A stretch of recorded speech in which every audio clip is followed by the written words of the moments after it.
అప్పు పుడతలేదు, ఆదాయం పెరుగుతలేరు, రాష్ట్రం కష్టాలలో ఉన్నప్పుడు సమ్మె చేస్తామనడు మంచిది కాదు. ఉన్న దాంట్లోనే సర్దుకొని పోవాలి. కొత్త అప్పుల కోసం పోతే చెప్పులు ఎత్తుకపోయేటోని తీరుగా చూస్తున్నారు అని సీఎం రేవంత్ రెడ్డి అన్నాడు కదా. హాగో దాని మీద తెలంగాణలో ఉన్న కొందరు రాజకీయ లీడర్లు ఒక్కొక్కరు ఒక్క తీరుగా మాట్లాడిండ్రు. మరి ఎవరెవరు ఏమన్నారు అనేది చూడాలే కదా. నడురుమల ముందుగాల మాజీ మంత్రి జగదీశ్వర్ రెడ్డి ఏమన్నాడో దీని మీద అడిగి తెలుసుకుందాం. సార్ మీరేమంటారు దీని మీద? అవును, మరి ఇంత ముందు నువ్వు ఆ పని చేసినావు కాబట్టి సహజంగా చూస్తాను. నువ్వు చూడవా? దొంగతనం చేసిన అనుభవం ఉన్నవాడు మీ ఇంటి మొదలుకు వస్తే జాగ్రత్త పడవా? మీ ఇట్లా చెప్పవా? జాగ్రత్త మజరాడు ఇంత ముందు అలవాటు ఉందని చెప్పవా ఇంట్లో? అంతే, వాళ్ళు కూడా అట్లే చూస్తున్నారేమో. మరి ఎవరైనా చెప్పుకుంటారు కదా. అది ఇట్లా పోయేటప్పుడు బజార్లో తిరుగుతున్నాడు వాడు, ఆ పక్కింట్లో దొంగతనం చేసినోడు ఇక్కడ తిరుగుతున్నట్టు జర తలుపులు వేసుకొని చెప్పొద్దాం బయట పెట్టాం. వాళ్ళు కూడా అట్లే చూస్తున్నట్టున్నారు. మరి అది నువ్వే చెప్పుకుంటున్నావు, మేము అనటంలే ఆ మాట. నవ్వుకుంటేనే నాలుకే కోసినట్టు చేసిండు జగదీశ్వర్ రెడ్డి.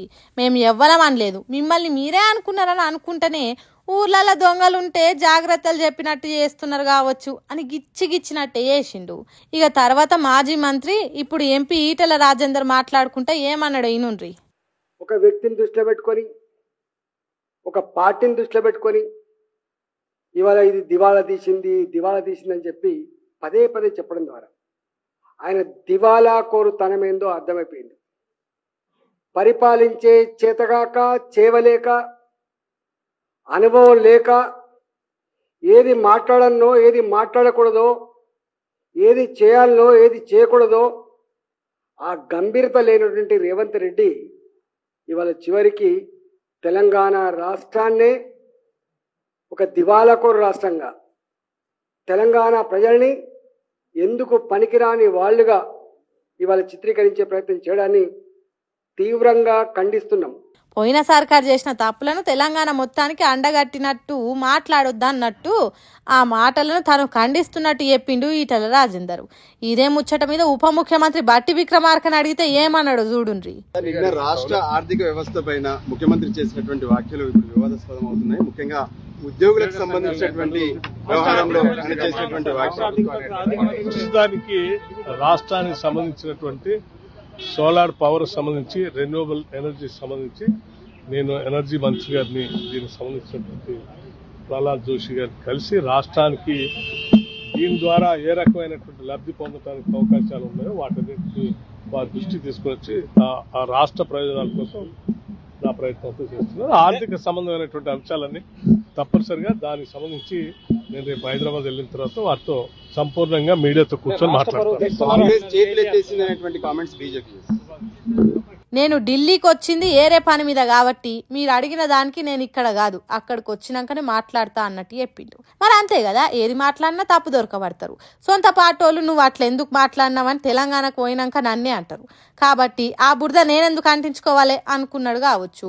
చిన్నగా జారుకున్నాడు ఉప ముఖ్యమంత్రి బట్టి విక్రమార్క. తర్వాత కేంద్ర హోంశాఖ సహాయ మంత్రి బండి సంజయ్ మాట్లాడుకుంటా, ఈయన పోతానంట చెప్పులెత్తుకపోయేలాగా చూస్తున్నాడు. ఈ చెప్పులెత్తుకపోవడం అర్థం కాదు, నాకైతే అర్థం కాదు. ఇది కాంగ్రెస్ కల్చర్ గా వచ్చింది.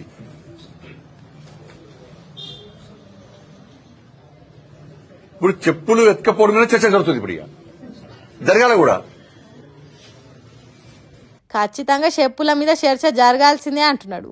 మరి ఆ చర్చ ఏందో మనకు తెలియదు కానీ బీఆర్ఎస్ పార్టీ వర్కింగ్ ప్రెసిడెంట్ మాట్లాడుకుంటా, ఢిల్లీకి పోతే అపాయింట్మెంట్లు ఇస్తలేరు, చెప్పులు ఎత్తుకపోతారేమో అని చెప్పి కలుస్తలేరు అన్నాడు. అమ్మతోడు చెప్తున్నా ఈ మాట, నేను ఎవరు చెప్పులు ఎత్తుకపోతారట. అరే చెప్పులు ఎత్తుకపోయేటోళ్ళు వేరే పార్టీలు ఉన్నారు ఇక్కడ, అది వాళ్ళ కథ వేరు. ఓర్ని అటు ఇటు తిరిగి వేరే పార్టీల ముచ్చట నడుమిట్లకు వచ్చింది కదా.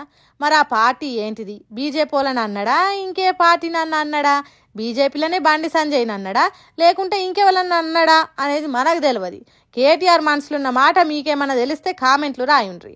ఇగో గిట్లా నడిచిన ఈ చెప్పులు ఎత్తుకపోయే ముచ్చట మీద చర్చలు ఇంకా ముందు ముందు ఇంకెందరు ఇంకెన్ని తీర్ల చెప్పుల మీద మాట్లాడతారో, ఎన్నెన్ని గమ్మత్తు ముచ్చట్లు చెప్తారో చూడాలి. అందాల పోటీలకు అన్ని తయారైనాయి కదా. మెల్లగా ఒకళ్ళనుకోగలు సెలబ్రిటీలు పెద్ద పెద్దోళ్ళు దిగుతున్నారు హైదరాబాద్ లా. మరి ఎవరెవరు వచ్చిర్రు ఏంది గా కొత్త మొత్తం మార్చుకుందాం పాన్రి. సినిమాల విలను బట్ రియల్ లైఫ్ లో హీరో అయిన సోను సూద్ సారు హైదరాబాద్ లో దిగిండు కదా. దేనికి అనుకుంటారు? అందాల పోటీలు చూసేటందుకు వచ్చిండు సారు. మరి ఇంత గొప్ప మనసున్న మనిషి కరోనా టైంలో ఎందరో ప్రాణాలు కాపాడిన దేవుడు మన హైదరాబాద్ వస్తే ఎట్లుండాలే వెల్కము. గాదానికే మన తెలంగాణ సంస్కృతి సాంప్రదాయాలతోని సోను సుద్ సార్కు ఘన స్వాగతం పలికిర్రు అధికారులు. సారు ఒక్కడనే కాదు, ఈ అందాల పోటీలకు చాలా మంది సెలబ్రిటీలు పెద్ద పెద్దోళ్ళు రాబోతున్నారట. మెల్లగా వీలు చూసుకొని ఒక్కొక్కరు దిగుతారు కావచ్చు. ఇక సెలబ్రిటీల సంగతి పక్కకు పెడితే స్కూల్ పోరగాన్లకు కూడా ఈ అందాల పోటీలు చూపాలని సీఎం రేవంత్ రెడ్డి ఆర్డర్ వేసిండట. రాష్ట్రంలో ఉన్న ప్రభుత్వ గురుకులాలు, BC, SC, ST welfare residential స్కూళ్లు, మోడల్ స్కూళ్లు, కస్తూర్బా పాఠశాలలో చదివే పిల్లలకు కూడా ఒకరోజు మిస్ వరల్డ్ వేడుకలు చూపియాలని అధికారులకు చెప్పిండు. దీనికోసం ఏమేమి అవసరమో అన్ని సవలతులు చక్కగా చూసుకొని ఎసోంటి లోటుపాట్లు లేకుండా చేయాలని చెప్పిండు. మరిగా ఈ అందాల పోటీల వల్ల రాష్ట్రంలో ఏమన్నా మార్పు వస్తుందా, ఈ వేడుకల రిజల్ట్ ఎట్లుండబోతుందో చూడాలనంటే అవి షురు అయ్యేదాకా ఆగాల్సిందే పొర్రి.